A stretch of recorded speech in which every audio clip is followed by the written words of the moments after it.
ಕುಮಾರಸ್ವಾಮಿ ಮತ್ತು D K Shivakumar ನಡುವೆ, ಯಾಕೆಂದರೆ ಇಲ್ಲಿ ಮಹಿಳೆಯರು ದಾಳ ಆಗ್ತಾ ಇರುವಂಥದ್ದಕ್ಕೆ ಕಾರಣನೇ ಡಿ ಕೆ ವರ್ಸಸ್ HDK ಅನ್ನುವಂತಹ ವಾರ್. ಇದು ಸಹಜವಾಗಿಯೇ ಎರಡು ಬಹಳ ಮುಖ್ಯವಾದಂಥ ವಿಚಾರಗಳಿಗೆ ಜಾಸ್ತಿ ಟ್ರಿಗರ್ ಆಗ್ತಾ ಇರುತ್ತೆ ಅನ್ನುವಂಥದ್ದು ಕೂಡ ಸ್ಪಷ್ಟವಾಗಿ ಗೋಚರಿಸ್ತಾ ಇದೆ. ಅದಕ್ಕೆ ಮುಖ್ಯವಾಗಿರುವಂಥದ್ದು ಎರಡು ಲೋಕಸಭಾ ಕ್ಷೇತ್ರಗಳು ಅನ್ನೋದು ಕೂಡ ಗೋಚರಿಸ್ತಾ ಇರುವಂಥದ್ದು. ಹಾಗೆಯೇ ಸಮುದಾಯದ ಮೇಲೆ ಹಿಡಿತವೂ ಕೂಡ ಬಹಳ ಮುಖ್ಯವಾಗಿರುವಂಥ ಒಂದು ಅಂಶವಾಗಿ ಕೂಡ ಇದನ್ನು ಎಲ್ಲಿ ತನಕ ಸಾಧ್ಯ ಆಗುತ್ತೋ ಅಲ್ಲಿ ತನಕ ಈ ಎಲೆಕ್ಷನ್ ಸಂದರ್ಭದಲ್ಲಿ ಜೀವಂತವಾಗಿ ಇಡಬೇಕು ಅನ್ನುವಂತಹ ಪ್ರಯತ್ನವೂ ಕೂಡ ಸಾಗ್ತಾ ಇರೋದು ಸ್ಪಷ್ಟವಾಗಿದೆ. ಇದರ ಬಗ್ಗೆ ಒಂದು ಸಣ್ಣ ವರದಿಯನ್ನು ನಿಮಗೆ ತೋರಿಸ್ತೀನಿ.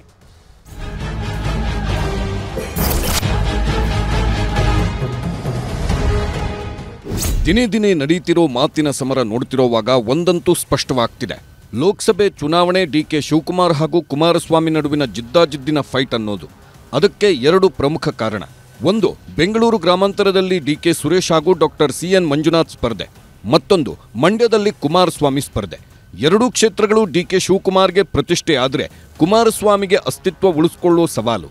ಈ ಕಾರಣಕ್ಕಾಗಿ ಪ್ರತಿಯೊಂದು ವಿಚಾರಕ್ಕೂ, ಯಾವುದೇ ಘಟನೆಗೂ ಕುಮಾರಸ್ವಾಮಿ ಡಿಕೆ ಶಿವಕುಮಾರ್ ಮಧ್ಯೆ ಮಾತಿನ ಚಕಮಕಿಯೇ ಆಗುತ್ತೆ. ಈಗಲೂ ಅದೇ ಆಗ್ತಿದೆ.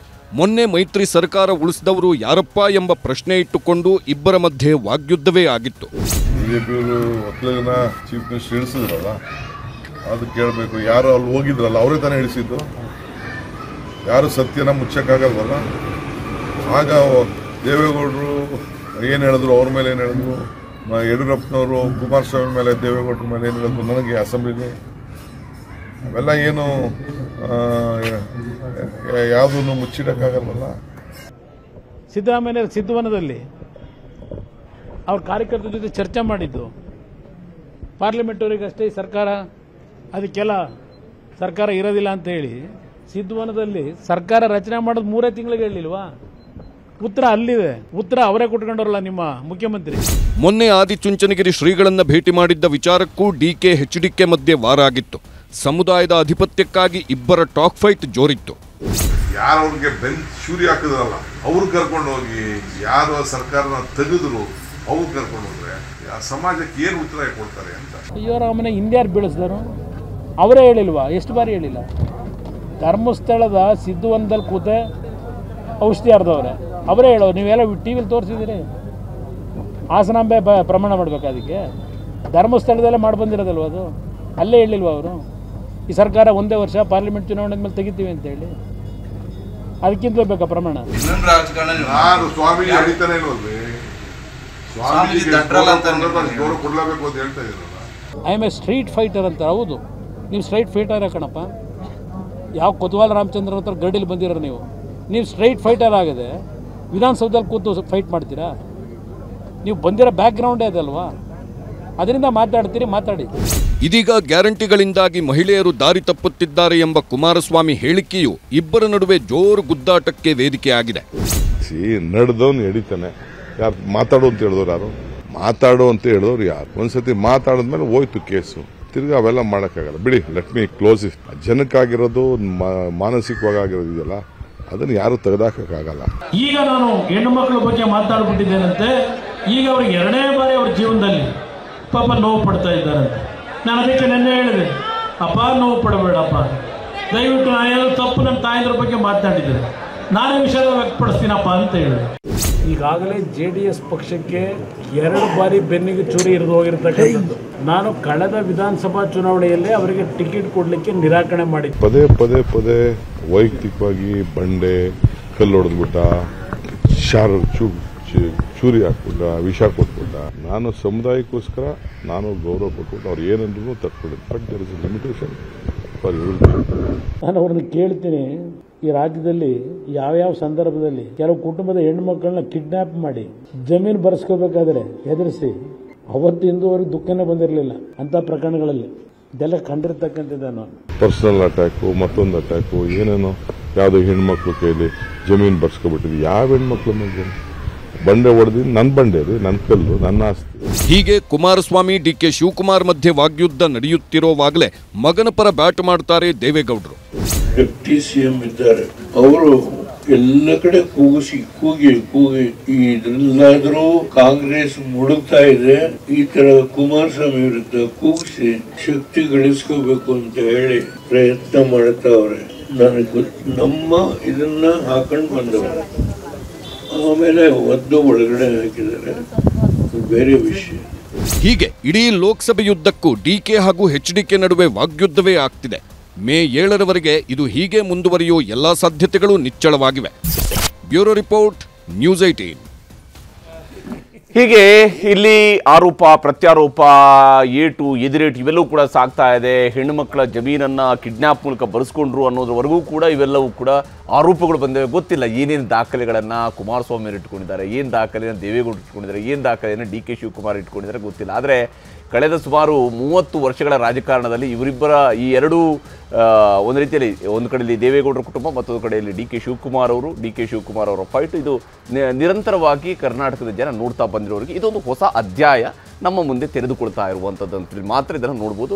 2ನೇ ವರ್ಷ, ಯಾಕಂದರೆ ಮಧ್ಯದಲ್ಲಿ ಒಂದು 14 ತಿಂಗಳ ಒಂದು ಬ್ರೇಕ್ ಇತ್ತು, ಇದಕ್ಕೆ ಜೊತೆಯಾಗಿದ್ದರು, ಜೋಡೆತ್ತಾಗಿತ್ತು. ಆದರೆ ಈಗ ಮತ್ತೆ ವಾಪಸ್ ಅದೇ ಹಳೆಯ ಸ್ವರೂಪದ ಗುದ್ದಾಟವು ಕೂಡ ನಡೀತಾ ಇರುವಂಥದ್ದು ಸ್ಪಷ್ಟವಾಗಿದೆ. ಆದರೆ ಮಹೇಶ್ ಅವರೇ, ಈ ಇಡೀ ಪ್ರಕ್ರಿಯೆಯಲ್ಲಿ ಹೆಣ್ಣು ಮಕ್ಕಳಿಗೆ ಗೌರವ ಕೊಡಬೇಕು, ಹೆಣ್ಣು ಮಕ್ಕಳಿಗೆ ಗೌರವ, ಇವೆಲ್ಲವೂ ಕೂಡ ನಾವು ಬಾಯಿ ಮಾತಿನಲ್ಲಿ ಭಾಷಣಗಳಲ್ಲಿ ಕೇಳ್ತಾ ಇರ್ತೀವಿ, ಬಹಳ ಖುಷಿ ಪಡ್ತೀವಿ. ಹೌದು, ಇದೆಲ್ಲ ಆದರೆ ವಾಸ್ತವ ಹಂಗಿರೋದಿಲ್ಲ ಅಂತೇಳಿ. ವಾಸ್ತವದಲ್ಲಿ ಈ ರೀತಿ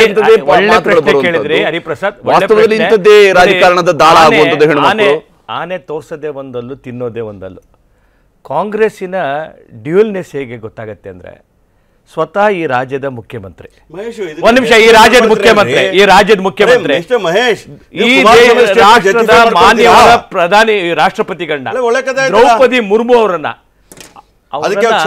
ಏಕವಚನದಲ್ಲಿ ಒಂದು ದಲಿತ ರಾಷ್ಟ್ರಪತಿ ಬಗ್ಗೆ ಆಕೆಯನ್ನ ಏಕವಚನದಲ್ಲಿ ಈ ರಾಜ್ಯದ ಮುಖ್ಯಮಂತ್ರಿ ಮಾತನಾಡ್ತಾರೆ. ವಿಷಯ ಹೇಳ್ತಿ ಕೇಳಿ, ಅದಕ್ಕೆ ಇವರಿಗೆ ದುಃಖ ಆಗೋದಿಲ್ಲ, ಇವ್ರದ್ದು ಹೋರಾಟ ಮಾಡೋದಿಲ್ಲ.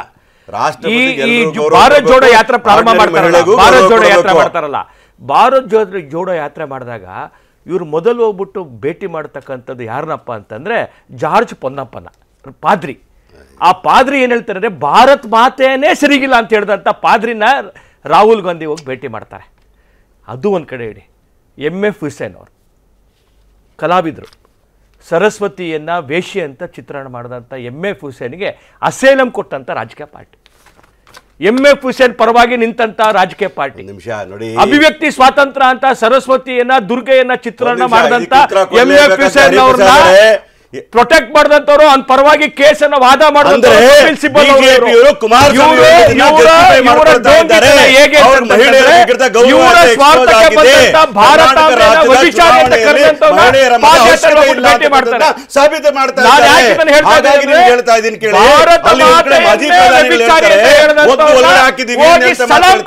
ರಾಜಕೀಯ ಪಾರ್ಟಿ ಇವತ್ತು ಉದ್ದುತ ಮಾತನಾಡ್ತಾರೆ. ಇವತ್ತು ನಾಚಿಕೆ ಆಗಬೇಕು ಕಾಂಗ್ರೆಸ್. ಮಾತು ಹೆಂಗಿದೆ ಅಂದ್ರೆ, ನಿಮ್ಮ ಹತ್ರ ಒಂದಿಷ್ಟು ಲಿಸ್ಟ್ಗಳಿರ್ತವೆ, ಇಂಥ ಲಿಸ್ಟ್ಗಳನ್ನ ಹಿಂಗೆ ಹೇಳಿದ್ರೆ ಮುಗೀತು ಅಂತ ಹೇಳ್ಕೊಂಡು.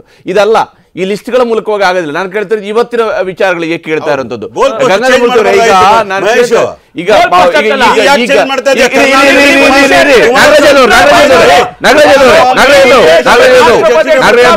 ಕೇಳ್ತಾ ಇದೆ, ಅದ್ರ ಕೇಳಿಸ್ಕೊಂಡು ಮಾತನಾಡಬೇಡಿ ದಯವಿಟ್ಟು. ಒಂದು ನಿಮಿಷ ಇಲ್ಲಿ ಗಂಗಾಧರ ಮೂರ್ತಿ ಅವರೇ,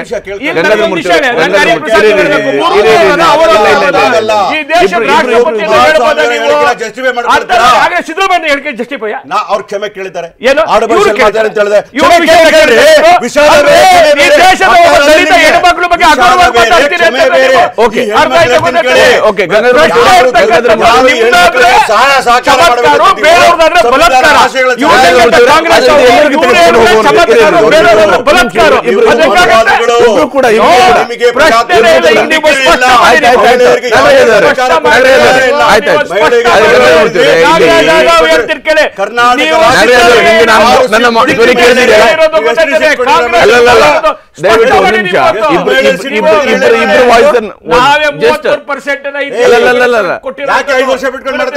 ಏನು ಆಗ್ಬಾರ್ದ, ಸೆನ್ಸಸ್ ಆಗ್ಬಾರ್ದ, ಸೆನ್ಸಸ್ ಆಗ್ಬಾರ್ದ. ಮಾತಾಡ್ತಾ ಇಲ್ಲ, ದಯವಿಟ್ಟು ನೀವು ಡಿಬೇಟ್ ಅಲ್ಲಿ ಇದ್ದೀರಿ ಕೂಡ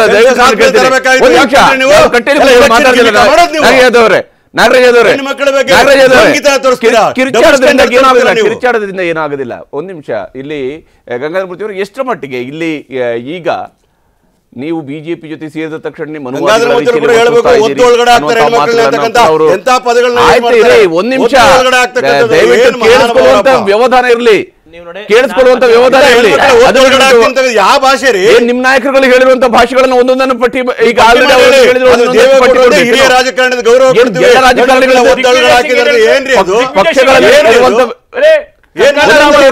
ಒಂದ್ ನಿಮಿಷ ರೀ. ಕಂಗನಾ ರಾವತ್ ಮಾತಾಡಿದ್ ಮೊನ್ನೆ ಗಂಗಾರಮೂರ್ತಿ ಅವರೇ ಎಲ್ಲ ತಿರುಚಿ ಸಿದ್ಧಾಂತವನ್ನು ಕೂಡ ಬದಲು ಮಾಡ್ಕೊಂಡ್ರಿ, ಸ್ನೇಹದ ಜೊತೆಗೆ ನಿಮ್ಮ ಸಿದ್ಧಾಂತವನ್ನು ಬದಲು ಮಾಡ್ಕೊಂಡ್ರೆ ಹಂಗಾಗಿ ನೀವು ಈ ರೀತಿಯಂತ ಪದಗಳ ಬಳಕೆ ಆಗ್ತಿದ್ರಿ. ಮನುವಾದಿಗೆ ಸರೆಂಡರ್ ಆಗೋರು ಇಲ್ಲ. ಒಂದು ತಿಳ್ಕೊಳ್ಳಿ ನೋಡಿ, ನಾವು ಈ ದೇಶದಲ್ಲಿ ದೇವೇಗೌಡರು ಅದರಲ್ಲೂ ರಾಜ್ಯದಲ್ಲಿ ಮೊಟ್ಟ ಮೊದಲ ಬಾರಿಗೆ ರಾಜಕೀಯ ಮೀಸಲಾತಿ ಕೊಟ್ಟದ್ದು ಹೆಣ್ಮಕ್ಳಿಗೆ ದೇವೇಗೌಡರು. ಕರ್ನಾಟಕದಲ್ಲಿ ದಲಿತರಿಗೆ ಜನರಲಲ್ಲಿ ದಲಿತ ಮಹಿಳೆಯನ್ನು ಜಿಲ್ಲಾ ಪಂಚಾಯತ್ ಅಧ್ಯಕ್ಷ ಮಾಡಿದ ಏಕೈಕ ನಾಯಕ ದೇವೇಗೌಡರು. ಕಾಂಗ್ರೆಸ್ಸು ಈ ದೇಶದಲ್ಲಿ ಮಹಿಳೆಯರ ಬಗ್ಗೆ ಬಹಳ ಪ್ರೀತಿ ಈಗ ತೋರಿಸ್ತಾ ಇದೆ. ಅಮೆಂಡ್ಮೆಂಟ್ 73, 74 ವಾಪಸ್ ಹೋಗಬೇಕಾಗ್ತದೆ. ಮಾಡಿದವರು ಯಾರಂತ ಗೊತ್ತಿದೆ, ಹೇಳಬಾರ್ದು. ಅದಕ್ಕಿಂತ ಮೊದಲು 73, 74 ಮೊದಲು ಕರ್ನಾಟಕದಲ್ಲೂ ಕೂಡ ಪಂಚಾಯತ್ ರಾಜ್ ಯಾವಾಗ ಬಂದಿತ್ತು ಅನ್ನೋ ಬಗ್ಗೆ ಕೂಡ ಚರ್ಚೆ ಬಹಳ ಇದಾವೆ ನೋಡಿ. ಬರೀ ಎಲ್ಲ ನಿಮ್ಮಿಂದ ಆಗಿರೋ ಒಂದ್ ನಿಮಿಷ ರೀ, ಎಲ್ಲ ನಾನೇ ಮಾಡಿದೆ ಅಂತ ತಿಳ್ಕೋಬಾರ್ದು ಇರಿ. ಅವರ ಪಕ್ಷವನ್ನ ಅವರು ಹೇಳ್ಕೊಳ್ಳೋದು ಮತ್ತಿನ್ಯಾರು ನೀವೇ ಹೇಳ್ತೀರೇನು? ಆದ್ರೆ ಒದ್ದು ಒಳಗಡೆ ಹಾಕು ಅಂತ ಹೇಳ್ತಕ್ಕಂಥ ಆಯ್ತು. ಗಂಗಾರಮೂರ್ತಿ ಅವರು ಉತ್ತರ ಕೊಡ್ತಾರೆ, ಎಲ್ಲರಿಗೂ ನೀವೇ ಒಬ್ಬರೇ ಉತ್ತರ ಕೊಡ್ತಾ. ಒಂದ್ ನಿಮಿಷ ಗಂಗಾರಮೂರ್ತಿ ಅವರೇ, ಇಲ್ಲಿ ಏನ್ ಮಾಡ್ಬೇಕಿತ್ತು ಅಂದ್ರೆ ನಾಗರಾಜ್ ಯಾದವ್ಗೆ ನಮ್ಮ ಎರಡು ಪಾರ್ಟಿಯಿಂದ ಇಬ್ಬರು ಹೆಣ್ಮಕ್ಳನ್ನ ಕೂಡಿಸಿದ್ರೆ ಸರೋಗಿರೋದು. ಯಾಕೆಂದ್ರೆ ಹೆಣ್ಮಕ್ಳು ಕಷ್ಟ ಇವ್ರಿಗೇನು ಗೊತ್ತಾಗತ್ತೆ. ನೀವು ಆಗಿರ್ತಕ್ಕಂಥ ಒಂದು ತಪ್ಪೋ ಅಥವಾ ಸರಿನೋ, ತಪ್ಪಾಗಿದ್ದರೆ ವಿಷಾದ ವ್ಯಕ್ತಪಡಿಸ್ತೀನಿ ಅಂತ ಒಬ್ಬ ನಾಯಕ ಹೇಳಿದ ಮೇಲೂ ಕೂಡ ನೀವು ಅದನ್ನ ಮಾತಾಡ್ತಾ ಇದ್ದೀರಾ ನಾಗರಾಜ್? ನೀವು ಜಡ್ಜ್ಮೆಂಟ್ ಕೊಡಕ್ಕೆ ನಾನು ಈಗ ಹೇಳ್ತೇನೆ. ಸಿದ್ದರಾಮಯ್ಯ ಒಂದು ರಿಕ್ವೆಸ್ಟ್, ಇವ್ರನ್ನ ಯಾರನ್ನ ಕರಿಯಂಗಿದ್ರೆ ನಮ್ಮ ಡಿಸ್ಕಷನ್ ಕರಿಬೇಡಿ. ಇವ್ರನ್ನ ಮಾತಾಡಕ್ ಇವ್ರಿಗೂ ನಮಗೂ ಕಿರ್ಚಾಡಕ್ ಬರ್ತದೆ, ನಮ್ಗೇನ್ ಕಿರ್ಚಾಡಕ್ ಬರಲ್ಲ ಅಂತಲ್ಲ. ಆದ್ರೆ ನಮ್ ಸಂಸ್ಕಾರ ಸಂಸ್ಕೃತಿ ಅಲ್ಲ. ಸುಮ್ನೆ ಕುಂತ್ಕೊಳ್ಳಪ್ಪ ಗುರು, ಸುಮ್ನೆ ಕುಂತ್ಕೊಳ್ಳಪ್ಪ. ಮಾತಾಡೋ ನೀನೇನಯ್ಯ ಮಾತಾಡೋದು? ಅಡ್ಡ ಬರೋದು ವಿಧಾನಸೌಧಕ್ಕೆ ಪಾರ್ಲಿಮೆಂಟ್ಗೆ ನೀನ್ ಮಾತಾಡಯ್ಯ ಫಸ್ಟ್. ನಿನ್ ಜಾಗ ಇದ್ದ ನಿನ್ ಟೈಮ್ ಬಂದಾಗ ಮಾತಾಡೋ, ನಿನ್ ಟೈಮ್ ಬಂದಾಗ ಮಾತಾಡು. ಎಷ್ಟೆಲ್ಲ ಹೇಳೋದು ನಿನಗೆ, ಎಷ್ಟೆಲ್ಲ ಹೇಳೋದು ನಿನಗೆ? ಎಲ್ಲರಿಗೂ ಹಾಕ್ಬಿಡ್ತೀಯ ನೀನು. ನಿನ್ ಟೈಮ್ ಇದ್ದಾಗ ನೀನ್ ಮಾತಾಡೋ, ನಿನ್ ಟೈಮ್ ಇದ್ದಾಗ ನೀನ್ ಮಾತಾಡೋ. ನನಗೂ ಕಿರ್ಚಕ್ ಬರುತ್ತೆ ಅಂತ ತೋರಿಸ್ತಾ ಇದೀನಿ, ನನಗೂ ಕಿರ್ಚಕ್ ಬರುತ್ತೆ ಅಂತ ತೋರಿಸ್ತಾ ಇದೀನಿ. ನೀನು ಮಾತಾಡಬೇಡ, ಅಡ್ಡ ಬರಬೇಡ. ಡಿಫೆಂಡ್ ಮಾಡಕ್ಕೆ ಯೋಗ್ಯತೆ ನಿನಗೆ,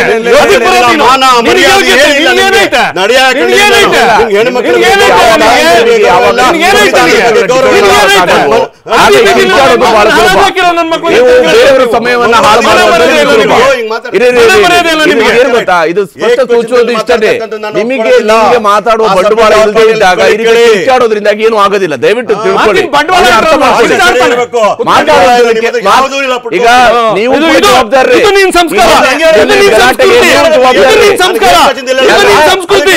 ಇದು ನಿನ್ ಭಾಷೆ, ಕೀಳು ಭಾಷೆ, ನಿಂದು ಕೀಳು ಭಾಷೆ, ನಿಂದು ಕೀಳು ಭಾಷೆ. ನೀನು ಕೀಳು, ನಾವಲ್ಲ. ನೀನು ನಿಮ್ ಲೀಡರ್ ಕೀಳು, ನೀನು ನಿಮ್ ಲೀಡರ್ ಕೀಳು. ತಾಯಿನ ಯೌವನ ಅಂತ ತೋರಿಸ್ತಾನೆ ನಿಮ್ ಲೀಡರ್ ಕೀಳು, ನಾವಲ್ಲ.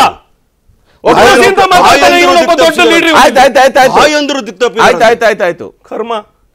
ಈ ರಾಜ್ಯನ ದಿಕ್ ತಪ್ಪಿದ್ರೆ ಸಾಕಿವ್ರಿ, ತಾಯಂದ್ರ ದಿಕ್ ತಪ್ಸಕ್ ಹೋಗಾರೆ. ತಾಯಿನ ಕುಂಡ್ರಿಸ್ಕೊಂಡೆ ದಿಕ್ ತಪ್ಸಿಲ್ಲ ನಿಮ್ ಲೀಡರ್ ಕೊಟ್ಟು ದಿಕ್ ತಪ್ಸಿಲ್ವಾ? ದಯವಿಟ್ಟು ಸರ್, ಅದು ಮಹೇಶ್ ಹೇಳ್ಬೇಕಾಯ್ತು. ಮೊದಲು ನೀವು ಅಲಯನ್ಸ್ ಪಾರ್ಟ್ನರ್ ಕೂಡ ಹೇಳ್ತೀರಿ, ನಿಮಗೂ ಹೇಳ್ತೀರಿ. ಇಬ್ರು ಅಲಯನ್ಸ್ ಪಾರ್ಟ್ನರ್ ಸೇರ್ಕೊಂಡು ಮಾತಾಡೋದು ಒಪ್ಕೊಳ್ಳೋಕ್ಕಾಗಲ್ಲ ಸರ್. ನೋಡಿ, ಪ್ರತಿ ಬಾರಿಯೂ ನಾನು ಯಾವಾಗಲೂ ಕೂಡ ನನ್ನ ಪಾರ್ಟಿ ನಾನು ಇಡ್ತೀನಿ. ನಿಮ್ಮ ಪಾರ್ಟಿಯ ಬಗ್ಗೆ ನಿಮ್ಗೆ ಡಿಫೆಂಡ್ ಮಾಡ್ಕೊಂಡು, ನಿಮ್ಮ ಪಾರ್ಟಿಯ ಬಗ್ಗೆ ನಿಮ್ಗೆ ಪ್ರೀತಿ ಇದ್ರೆ ನಿಮ್ಮ ಪಾರ್ಟಿ ವಿಚಾರವನ್ನ ಸ್ಪಷ್ಟವಾಗಿ ಹೇಳೋದು ಮಾಡ್ಕೊಡ್ತೀರಿ. ಮಹೇಶ್ಗೂ ಹೇಳ್ತೀರಿ, ನಿಮ್ಗೂ ಹೇಳ್ತೀರಿ. ಆಯ್ತು, ಎಲ್ಲರೂ ಪಾಲನೆ ಮಾಡ್ಲಿ. ನೀವು ಇನ್ನೊಬ್ಬರಿಗೆ ಪಾಯಿಂಟ್ ಔಟ್ ಮಾಡೋದಕ್ಕೆ ಇದು ಯಾರಿಗೇ ಆದ್ರೂ ಕೂಡ ನೀವು ಯಾವುದೇ ಏಕವಚನದಲ್ಲಿ ನೀವು ಕೂಡ ಅವಾಗ ಕೆಲವು ಪದಗಳ ಬಳಕೆ ಮಾಡಿದ್ರಿ. ಅವಾಗೇನು ಕೇಳಿದ್ದೇನೋ, ಹೇಳಲೇನು ಯಾವುದು ಅಂತ. ಗಂಗಾರಮೂರ್ತಿ ಅವರೇ, ಇಲ್ಲಿ ಮಹಿಳೆಯ ವಿಚಾರವನ್ನ ಇಟ್ಟುಕೊಂಡು ಈಗ ನಿಮ್ಮ ನಾಯಕರುಗಳು ಕೂಡ ಈಗ ಒದ್ದು ಒಳಗೆ ಹಾಕ್ಸಿದೀವಿ ಅನ್ನುವಂಥ ಮಾತುಗಳನ್ನ ಈ ರೀತಿಯಂತ ಪದಗಳ ಬಳಕೆ ಎಷ್ಟರ ಮಟ್ಟಿಗೆ ಸರಿಯಾದ ಒಂದು ನೋಡಿ ಸರ್, ವಿಚಾರಗಳು ಯಾವ ಕಾರಣಕ್ಕೆ ಬರಬೇಕು? ಮತ್ತೆ ಲೋಕಸಭೆ ಚುನಾವಣೆ ನಡೀತಾ ಇದೆ, ಹೆಣ್ಣುಮಕ್ಕಳನ್ನ ಮುಂದಿಟ್ಕೊಂಡು ಈ ರೀತಿಯಾದಂತಹ ರಾಜಕಾರಣ ಯಾವ ಕಾರಣಕ್ಕಾಗಿ? ನಾನು ನೋಡಿ ಸರ್, ಒಂದೇ ಒಂದು ಆಗಲೇ ಸ್ಪಷ್ಟಪಡಿಸಿದೆ. ಮೊನ್ನೆ ಕುಮಾರಸ್ವಾಮಿಯವರು ಒಂದು ದಿನದ ಮುಂಚೆ ಮಾಡಿದಂಥ ಸ್ಟೇಟ್ಮೆಂಟಿಗೆ ಮಾರನೇ ದಿವಸನೇ ಪ್ರೆಸ್ ಮೀಟ್ ಕರೆದು ಯಾರಾದರೂ ತಾಯಂದಿರಿಗೆ ನೋವಾಗಿದ್ದರೆ ನಾನು ವಿಷಾದ ವ್ಯಕ್ತಪಡಿಸ್ತೀನಿ ಅಂತ ಸ್ಟೇಟ್ಮೆಂಟ್ ಆಯಿತು. ಸ್ಟೇಟ್ಮೆಂಟ್ ಆದಮೇಲೂ ಕೂಡ ಒಂದು ಕ್ಷಮೆನೋ ಒಂದು ವಿಷಾದನ ವ್ಯಕ್ತಪಡಿಸದ ಮೇಲೂ ಕೂಡ ನೀವು ರಾಜಕೀಯಕ್ಕೋಸ್ಕರ ಚುನಾವಣೆಗೋಸ್ಕರ ಹೆಣ್ಮಕ್ಳನ್ನ ಬಳಸ್ಕೊಂಡು ಈ ರೀತಿ ನಿಮ್ಮ ಪಕ್ಷದ ಹೆಣ್ಮಕ್ಳನ್ನ ಒಂದು ಕಾರ್ಯಕರ್ತರ ಸಭೆ, ಒಂದು ಪಾರ್ಟಿಯ ಸಭೆ ನಡೀತಾ ಇರೋ ಜಾಗಕ್ಕೆ ನೀವು ಕಳಿಸ್ತೀರಿ ಅಂತಂದರೆ ನಿಮ್ಮ ಉದ್ದೇಶ ಏನು? ಆ ಪಾರ್ಟಿಯಲ್ಲಿ ಇರ್ತಕ್ಕಂಥ ಹೆಣ್ಮಕ್ಳು ಹೋಗಿ ಬಡದಾಡ್ಕೊಂಡು ಬರಲಿ ಅಂತನಾ? ಪ್ರತಿಭಟನೆ ರೂಪ ಯಾವುದು? ಕಾಂಗ್ರೆಸ್ ಆಫೀಸ್ ಒಳಗಡೆ ಬಂದು JDS ಅವರು BJP ಅವರು ಹೆಣ್ಮಕ್ಳು ಬಂದು ಪ್ರತಿಭಟನೆ ಮಾಡಿದ್ರೆ ನೀವು ಕೇಳ್ತೀರಾ? ಅಲ್ಲೂ ನಿಮ್ಮ ಥರನೇ ಕಾರ್ಯಕರ್ತರು ಇರ್ತಾರೆ. ಅದು ಮಾಜಿ ಪ್ರಧಾನಿಗಳಾದಂಥ ದೇವೇಗೌಡರು ಮಾಡ್ತಾ ಇರ್ತಕ್ಕಂಥ ಸಭೆಯಲ್ಲಿ ಹೋಗೋವಂಥ ಅವಶ್ಯಕತೆ ಏನಿದೆ? ಆಯಿತು, ಹಂಗೆ ಹೋಗೋದಾಗಿದ್ರೆ ಕುಮಾರಸ್ವಾಮಿ ಅವ್ರು ಮಾಡ್ತಾ ಇರೋ ಸಭೆಗೆ ಹೋಗ್ಬೇಕಿತ್ತು ನೀವು. ಇಲ್ಲಿ ಒಂದು ಗಮನಿಸ್ಕೊಳ್ಳಿ ಹರಿಪ್ರಸಾದ್, ಕರ್ನಾಟಕ ರಾಜ್ಯದ ಯಾವ ತಾಯಂದಿರಿಗೂ ಈ ಮಾತಿಂದ ನೋವಾಗಿಲ್ಲ. ಯಾವ ತಾಯಂದಿರಿಗೇನಾದರೂ ನೋವಾಗಿದ್ದಿದ್ರೆ ಆ ತಾಯಂದಿರು ಪ್ರತಿಭಟನೆ ಮಾಡ್ತಿದ್ರು, ಆ ಹೆಣ್ಮಕ್ಳು ಪ್ರತಿಭಟನೆ ಮಾಡ್ತಿದ್ರು. ಯಾವ ಗ್ಯಾರಂಟಿ ತಗೊಂಡು ಅನುಭವ ಪಡ್ತಿದ್ದಾರೋ ಆ ಹೆಣ್ಮಕ್ಳು ಪ್ರತಿಭಟನೆ ಮಾಡ್ತಾ ಇರೋದು ಯಾರಿಲ್ಲಿ? ರಾಜಕಾರಣ. ಮಹಿಳೆಯನ್ನು ಮುಂದಿಟ್ಕೊಂಡು ರಾಜಕಾರಣ ಮಾಡ್ತಾ ಇರೋ ಕಾಂಗ್ರೆಸ್ ಪಾರ್ಟಿ ಮಾನ್ಯ ಮುಖ್ಯಮಂತ್ರಿಗಳು ರಾಷ್ಟ್ರಪತಿಯವ್ರ ಬಗ್ಗೆ ಬಳಸಿದಂಥ ಭಾಷೆಗೆ ಏನು ಪ್ರತಿಕ್ರಿಯೆ ಇತ್ತು? ಒಂದೇ ದಿವಸ ಆದ ತಕ್ಷಣ ಸಿದ್ದರಾಮಯ್ಯನವರು ತನ್ನ ಟ್ವೀಟಲ್ಲಿ ವಿಷಾದ ವ್ಯಕ್ತಪಡಿಸಿದ್ರು. ವಿಷಾದ ವ್ಯಕ್ತಪಡಿಸಿದ BJP ಅವರಾಗಲಿ ಕಾಂಗ್ರೆಸ್ ದಳದವರಾಗಲಿ ಅವ್ರ ಮನೆ ಮುಂದೆ ಪ್ರತಿಭಟನೆ ಮಾಡಿಸಿದ್ವಾ? ಅವ್ರ ಮನೆ ನುಗ್ಗಿ ಗಲಾಟೆ ಮಾಡಿಸಿದ್ವಾ? ಶಾಲು ಗಿಲ್ ಹಾಕೊಂಡಾಗಿ ಇವ್ರು ಕೂತಿರೋ ಜಾಗದಲ್ಲಿ ಏನಾದ್ರು ಮಾತಾಡೋದ್ವಾ? ಹಾಗಾಗಿ ಒಂದು ನಿಮಿಷ, ಹಾಗಾಗಿ ಸಭ್ಯರಿರ್ತಕ್ಕಂಥ ರಾಜಕಾರಣದಲ್ಲಿ ಮಾನ್ಯ PCC ಪ್ರೆಸಿಡೆಂಟ್ ಅವರು ಅವ್ರ ಹಿನ್ನೆಲೆಗಳಲ್ಲಿ ಮಾತಾಡೋಕ್ಕೋದ್ರೆ ಭಾಳ ಇದ್ದಾವೆ. ಬೇಡ, ಯಾರ್ಯಾರ ಹೆಣ್ಮಕ್ಳನ್ನ ಆಸ್ತಿ ಬರ್ಸ್ಕೊಳ್ಳೋಕ್ಕೆ ಹೊಡೆದು ಕರ್ಕೊಂಡೋಗಿ ಆಸ್ತಿ ಬರ್ಸ್ಕೊಂಡಿದ್ದಾರೆ, ಅದು ಇದೆ. ಅದು ದಾಖಲೆಗಳ ಸಮೇತ ಬರ್ತಾ ಇದ್ದಾವೆ ಆಚೆ ಕಡೆ, ಸಾರ್ವಜನಿಕವಾಗಿ ಚರ್ಚೆ ಆಗ್ತಾ ಇದೆ. ಇಂಥ ವ್ಯಕ್ತಿ ಈ ದೇಶಕ್ಕೆ, ಈ ರಾಜ್ಯಕ್ಕೆ ಮಾರ್ಗದರ್ಶನ ಮಾಡೋದು ಇದು ನಮ್ಮ ಕರ್ಮ. ಲಾಸ್ಟ್ ಪಾಯಿಂಟ್ ಏನಿಲ್ಲ, ರಾಜಕಾರಣದೊಳಗಡೆ ಇದ್ದಂಥ ಸಂದರ್ಭದಲ್ಲಿ ಮಾತಿಗೆ ತುಂಬ ಸಂಯಮ ಇರಬೇಕು ಒಂದು. ಆದರೆ ರಾಜಕಾರಣವನ್ನೇ ಮಾಡಬೇಕು ಅಂತ ವೈಯಕ್ತಿಕ ದ್ವೇಷವನ್ನು ಈ ಹಂತಕ್ಕೆ ತೆಗೆದುಕೊಂಡು ಹೋಗಬಾರ್ದು. ನಾನು ಇವ್ರು ಹೇಳಿದಂಥದ್ದು ಗಂಗಾಧರ ಮೂರ್ತಿ ಅವ್ರು ಮಾತು ಹೇಳ್ತೀನಿ ಕೇಳಿ. ನಮ್ಗೆ ಹೋರಾಟ ಮಾಡೋಕ್ಕೆ ಬರಲ್ವಾ? ಹೋರಾಟನೇ ಈ ಪಕ್ಷದ ಕಚೇರಿ ಒಳಗಡೆನೆ ಪಿಚ್ಚನ್ನು ಮಾಡೋದು ಅಂತಾದರೆ ನಮಗೂ ಗುಸ್ಕರ್ ಮಾರುಂಗ ಗೊತ್ತು. ನಾವು ಇಡೀ ಜಗತ್ತಿಗೆ ಗುಸ್ಕರ್ ಮಾರ್ತೀವಿ, ಬೇರೆಯವ್ರು ಬಿಟ್ಬಿಡ್ತೀವ? ಪ್ರಶ್ನೆ ಇರುವಂಥದ್ದು ಕಾಂಗ್ರೆಸ್ಸು ಇನ್ನೊಂದು ಸ್ವಲ್ಪ ಪಕ್ವತೆ ಬರಬೇಕು, ಮೆಚುರಿಟಿ ಬರಬೇಕು ಕಾಂಗ್ರೆಸ್ಗೆ. ಸೋತು ಸುಣ್ಣಾಗಿ ಇಡೀ ದೇಶ ತಿರಸ್ಕಾರ ಮಾಡಿದೆ ಅವ್ರನ್ನ. ಇನ್ನೂ ಅರಿವಿಲ್ಲದೆ ಯಾವುದೋ ಕರ್ನಾಟಕ ರಾಜ್ಯದೊಳಗಡೆ ಒಂದು 4 ಕಡೆ ಅವ್ರದ್ದು ಇದೀವಿ ಅನ್ನೋಕ್ಕೋಸ್ಕರ ಅವ್ರ ದರ್ಪ, ನಮ್ಮ ಸಂವಿಧಾನ, ಕಾನೂನು ತಗೋತೀವಿ ಅಂತ. ಅವ್ರು ಈ ರಾಜ್ಯದ ಒಬ್ಬರು ಉಪಮುಖ್ಯಮಂತ್ರಿ ಇದ್ದಾರೆ. ಕಾನೂನು ಸುವ್ಯವಸ್ಥೆನ ಬ್ರೇಕ್ ಮಾಡಿ ಅಂತ ಇವರೇ ಕಾನ್ಸ್ಟಿಟ್ಯೂಷನಲ್ಲಿ ಓದ್ ತಗೊಂಡಂಥ ಉಪಮುಖ್ಯಮಂತ್ರಿಗಳು ಏನು ಬೇಕಾದ್ರೆ ಮಾಡಿ ಅಂತ ಕರೆ ಕೊಟ್ಟರೆ ಎಲ್ಲಿಗೆ? ಇದ್ರ ಅರ್ಥ ಏನಿರುತ್ತೆ ಹೇಳ? ಕಾಂಗ್ರೆಸ್ ಪ್ಯಾನಿಕ್ ಆಗಿದೆ. ಓಕೆ, ಕಾಂಗ್ರೆಸ್ ಪ್ಯಾನಿಕ್ ಆಗದೆ ಇದ್ರೆ ಹಿಂಗೆ ಆಗ್ತಿತ್ತ? ನಾನು ಹೇಳ್ತಾ ಇದ್ದೀನಿ ಕೇಳಿ, ಮೂಲ ಗುಂಪಾಗಿದೆ ಅಂತ ಮಾತುಗಳೆಲ್ಲ ಬಿಡಬೇಕು. ಈ ತರದೇ ಮಾತುಗಳು ಮಾತಾಡಿ 66ಕ್ಕೆ ಬಂದು ನಿಂತಾಗಿದೆ, ತೋರಿಸಿದ್ದೀವಿ ನಾವು. ನೀವು don't spoil the debate. 44% vote ತಗೊಂಡು ನಾವು ತೋರಿಸಿದ್ದೀವಿ ನಮ್ಮ ಕೆಪಾಸಿಟಿ ಏನು ಅಂತೇಳಿ. ಕರ್ನಾಟಕದಲ್ಲಿ 28 ಸೀಟುಗಳಲ್ಲಿ ಹೆಚ್ಚು ಮಹಿಳೆಯರಿಗೆ ಸೀಟ್ ಕೊಟ್ಟಿರ್ತಕ್ಕಂಥವ್ರು ನಾವೇ. ನಾವು ಮಹಿಳೆಯರಿಗೆ ಗೌರವ ಕೊಟ್ಟು ಮಹಿಳೆ ಸಬಲೀಕರಣಕ್ಕೋಸ್ಕರ ಜಾತಿ ಆಧಾರಿತವಾಗಲ್ಲ, ಧರ್ಮ ಆಧಾರಿತವಾಗಲ್ಲ, ಎಲ್ಲ ಮಹಿಳೆಯರಿಗೆ ಸಬಲೀಕರಣ ಮಾಡಲಿಕ್ಕೋಸ್ಕರ ಕಾರ್ಯಕ್ರಮಗಳನ್ನು ಕೊಟ್ಟಿದ್ದೀವಿ. ಈ ಕಾರ್ಯಕ್ರಮಗಳ ಸಕ್ಸಸ್ ಆಗಿ ಇಂಪ್ಲಿಮೆಂಟ್ ಮಾಡಿರೋದನ್ನ ಇವು ಸಹಿಸ್ಕೊಳ್ಳೋಕ್ಕಾಗ್ದಿರಾ ಇವತ್ತಿನ ದಿವಸ ಈ ಥರ ಹೊಟ್ಟೆ ಕಿಚ್ಚಿಂದ ಈ ಥರ ಮಾತಾಡ್ತಾ ಇರ್ತಕ್ಕಂಥದ್ದು. ಹಾಗಾಗಿ ನಾನು ಹೇಳ್ತಾ ಇರ್ತಕ್ಕಂಥದ್ದು, ಕೇವಲ ಗ್ಯಾರಂಟಿ ತೊಗೊಂಡಿರೋ ಮಹಿಳೆ ಬಂದು ಹೋರಾಟ ಮಾಡೋ ಅವಶ್ಯಕತೆ ಇಲ್ಲ. ಯಾವುದೇ ಹೆಣ್ಣುಮಗಳಿಗೆ ಸ್ವಾಭಿಮಾನ ಇರಬೇಕಾದ್ರೆ ಹೋರಾಟ ಮಾಡೇ ಮಾಡ್ತಾರೆ. ಪೊಲಿಟಿಕಲ್ ಸ್ಟೇಟ್ಮೆಂಟ್ಗೆ ಪೊಲಿಟಿಕಲ್ ಕಾರ್ಯಕರ್ತರು ಉತ್ತರ ಕೊಡ್ತಾರೆ. ಅದರಲ್ಲೇನು ತಪ್ಪಿದೆ? ದೇವೇಗೌಡರು ಇದಕ್ಕೋಸ್ಕರ ಹೋದ್ರಲ್ಲಿ ಬರೀ BJP ಮೀಟಿಂಗ್ ಆದರೆ ಹೋಗ್ತಾ ಇರಲಿಲ್ಲ. ದೇವೇಗೌಡರ ಪಾರ್ಟಿಯ ರಾಜ್ಯಾಧ್ಯಕ್ಷರು ಮಾಡಬೇಕಾದ್ರೆ ರಾಷ್ಟ್ರಾಧ್ಯಕ್ಷರ ಮುಂದೆ ಹೋರಾಟ ಮಾಡಕ್ಕೆ ಹೋಗಿದ್ದಾರೆ. ಒಂದು ವೇಳೆ ಆ ಥರ ಇದ್ದರೆ ಪೊಲೀಸವರು ಇದ್ದರು, ಇಂಟೆಲಿಜೆನ್ಸ್ ಇದ್ದರು, ಎಲ್ಲ ಇದ್ದರು, ಕರ್ಕೊಂಡೋಗಿ ಭೇಟಿ ಮಾಡಿಸ್ಬೇಕಾಯಿತು. ಅದು ಬಿಟ್ಟುಬಿಟ್ಟು ಒಳಗಡೆ ಹಾಕಿರಿ ಅಂತ ಹೇಳ್ಬಿಟ್ಟು ಮಾಡೋದಾಗುತ್ತೇನೋ? ಒಂದು ವೇಳೆ ಅಲ್ಲಿ ಪೊಲೀಸರು ಕ್ರಮ ಕೈಗೊಳ್ಳದೇ ಇದ್ದರೆ, ಪೊಲೀಸರು ಇನ್ಆಕ್ಟಿವ್ ಇದ್ದಾರೆ, ಎಲ್ಲ ಕಾಂಗ್ರೆಸ್ ಗುಲಾಮರಾಗಿದ್ದಾರೆ ಅಂತ ಬೈತಾ ಇರಲಿಲ್ಲ ಇವರು. ಅಂದ್ರೆ ಪೊಲೀಸರು ನಿಮ್ಮವ್ರು ಇದ್ದಾರೆ ಅಂದ್ಕೊಂಡು ಧೈರ್ಯದಲ್ಲಿ ಕಾರ್ಯಕರ್ತರು ಹಂಗಾಗ್ಲಿಲ್ಲ. ಅವ್ರು ಹೋದಾಗ ಅದನ್ನ ನಡ್ಸ್ಕೊಳತಕ್ಕಂಥ ರೀತಿ ಇರ್ತಕ್ಕಂಥದ್ದು, ಅವರು ದೇವೇಗೌಡರನ್ನ ಭೇಟಿಯಾಗಿ ಬಂದಿರ್ತ ಗೊತ್ತಿರ್ಬೇಕು, ದೇವೇಗೌಡರಿಗೆ ಒಂದು ಮಾಹಿತಿ ಕೊಡ್ಬೇಕು, ಇಂಥವ್ರು ಬಂದವರೇ ಮಾತಾಡ್ಬೇಕಂತ ಹೇಳಿ ಆಮೇಲೆ ಟೈಮ್ ಕೊಡ್ತಾ ಇದ್ರು ಅವರು. ಲಾಸ್ಟ್ ಅಲ್ಲಿ ಒಂದ್ ಮಾತ್ರ ಹೇಳ್ತೀನಿ ಕೇಳಿ, ಮಹಿಳೆಯರಿಗೆ ಅವಮಾನ ಮಾಡಿರ್ತಕ್ಕಂಥ ಬಿಜೆಪಿ JDS ಅವರು ನಮ್ಮ ಅಧ್ಯಕ್ಷರ ಬಗ್ಗೆ ಹೇಳಿದ್ದಾರೆ, ಕರ್ಕೊಂಡೋಗಿ ಸೈನ್ ಹಾಸ್ಕೊಂಡಿದ್ದ ತಾಕತ್ತಿದ್ರೆ ಪ್ರೆಸ್ ಕಾನ್ಫರೆನ್ಸ್ ಮೇಲೆ ದಾಖಲೆಗಳ ಕೊಡ್ಲಿಕ್ಕೆ ಉತ್ತರ ಕೊಡ್ತಾರೆ, ಯಾರ್ಯಾರು ಮನೆ ಬಳಸ್ಕೊಂಡಿದ್ದಾರೆ ಅಂತ. ಮೂಲಕವಾಗಿ ನಿಮ್ಮ ಎದುರುಗಡೆಗೆ ಹಾಜರಾಗ್ತೀರಿ. ನಮಸ್ಕಾರ.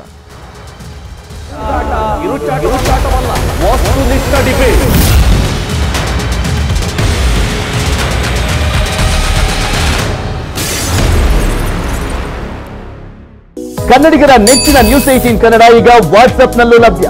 ಕರ್ನಾಟಕ, ದೇಶ ವಿದೇಶಗಳ 360 ಡಿಗ್ರಿ ಸುದ್ದಿಯ ವಿವರಗಳನ್ನ ನಿಮ್ಮ ಕೈ ಬೆರಳುಗಳಲ್ಲೇ ಪಡಿಲಿಕ್ಕೆ ಈ QR ಕೋಡ್ ಅನ್ನ ಸ್ಕ್ಯಾನ್ ಮಾಡಿ, ನಮ್ಮ ಚಾನಲ್ ಫಾಲೋ ಮಾಡಿ, ನೋಟಿಫಿಕೇಶನ್ ಆನ್ ಮಾಡಿ.